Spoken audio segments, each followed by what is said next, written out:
Je remercie l'Éternel pour l'accomplissement total de la prophétie sur les élections présidentielles. Surtout pour les drapeaux du pays qui parlaient, rejetant les autres, recherchant avoir une personne qui pouvait les tenir afin qu'il soit proclamé président de la République. Or que les drapeaux représentent premièrement Dieu, après le peuple et puis la nation.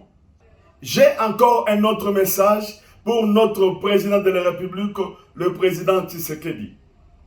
Dieu dit, si vous tenez bien les drapeaux sans le faire tomber ou à les négliger, cela veut dire aimer Dieu en première position, sans mélanger Dieu avec l'argent ou bien le bien. Deuxième des choses, aimer le peuple, l'intérêt du peuple avant toute chose. Troisième des choses, aimer le pays comme votre parcelle propre. Et surtout, comme vous avez accepté le message que Dieu m'avait donné de dédier le pays à l'Éternel.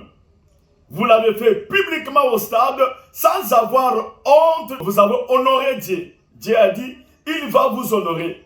Parce qu'il a dit à 1 Samuel, chapitre 2, verset 30, j'honore ceux qui m'honorent, je méprise ceux qui me méprisent.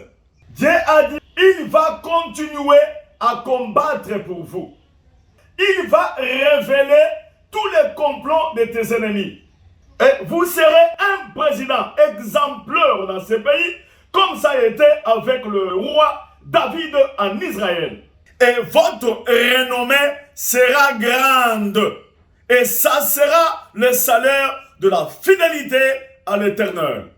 Pour tous ceux qui ont tué dans ce pays, l'heure est venue. Dieu a dit qu'il va révéler des choses cachées. Il va réclamer les sangs des innocents. Et l'homme aura à récolter ce qu'il avait semé. Il est temps de se repentir. C'est l'évangéliste Claude de Kaboundolissa, le ministre de la Défense du gouvernement de Jésus-Christ. Que mon Dieu vous bénisse.